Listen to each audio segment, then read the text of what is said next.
Welcome back to RFCoins, your favorite place on YouTube for coin values, history, and amazing finds from your change jar that could be worth a fortune. Today's episode is all about a humble little coin that most people would overlook, but you're not most people. We're talking about the 1983 Lincoln cent. Yeah, that coppery little penny could actually be worth hundreds of thousands of dollars if you've got the right one. Stay tuned, because this isn't just a story about a penny.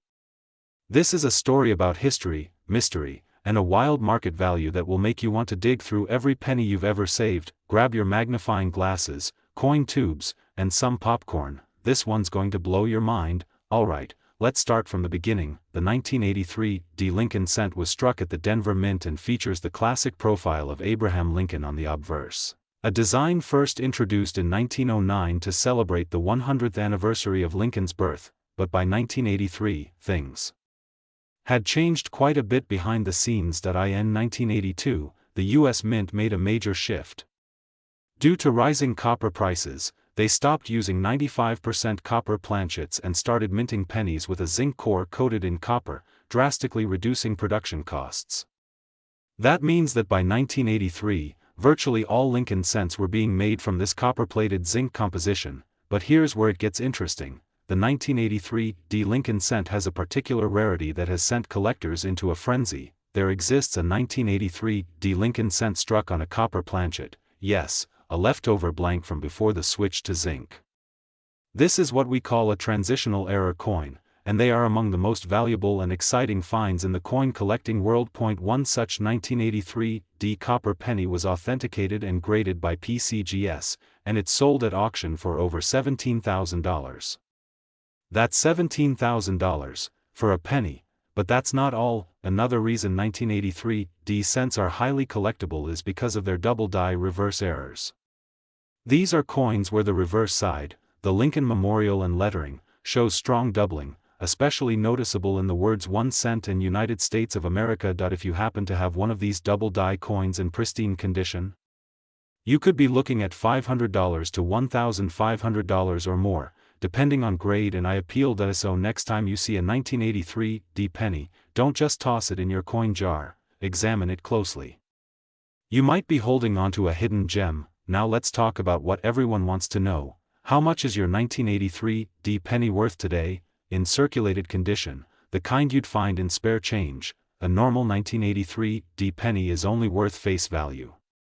But as the grade improves, so does its value. A 1983 Lincoln cent graded MS65 red can fetch between $5 to $10, depending on the buyer. But here's the kicker. A perfect MS67 red 1983 cent recently sold for over $585.51, and higher grades can push that number into four figures. Why? Because high-grade examples with flawless surfaces and deep red color are extremely hard to find, especially in zinc coins, which are prone to corrosion and spots. And don't even get me started on proof-like surfaces or full steps designations. Those coins command even more premium in the collector's market. So, what determines the price of your coin?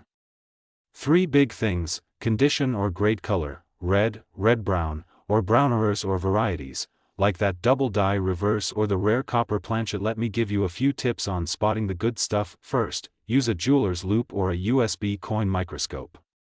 Look at the reverse, examine the letters closely.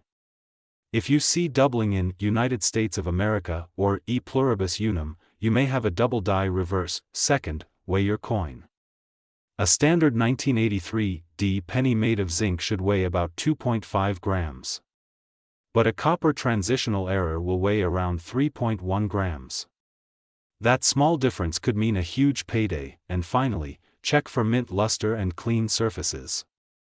High-grade coins with minimal contact marks are what buyers and grading companies love. Now, if you believe you've got a rare error or a high-grade specimen, you might be wondering, should I get it graded? Yes, but be smart about it. Grading services like PCGS or NGC will authenticate and encapsulate your coin. This gives buyers confidence and can drastically increase your coin's value. However, grading can cost anywhere from $30 to $100 plus, depending on the tier and service. So make sure your coin has that potential before submitting it. Weigh it first. If it's over 3 grams, send it in. If it has strong doubling, send it in. If it looks near flawless, consider sending it in. Here's the bottom line: the 1983 D Lincoln cent may seem common, but there are hidden treasures among them. Whether it's a double die reverse, a copper planchet error, or a top-pop high-grade zinc coin, there's serious money to be made if you know what to look for. With the market still hot for Lincoln cents, especially rare and unusual errors, now is a great time to go digging through your collection, your old piggy banks, even your grandparents' change jar. And don't forget, even if your 1983 D penny isn't worth a fortune, it's still a piece of American history. Every coin has a story. And some stories are worth a whole lot of money. So what are you waiting for? Go check your 1983 D pennies right now, and if you found this video helpful or interesting, smash that like button, subscribe to RFCoins for more awesome content, and hit the notification bell so you never miss a video about rare coins that could make you rich. Drop a comment below if you've ever found a valuable penny or if you think you might have one of these rare 1983 D gems. Thanks for watching. And as always, happy hunting, coin family. Let me know if you'd like a version of this with visuals or voiceover cues.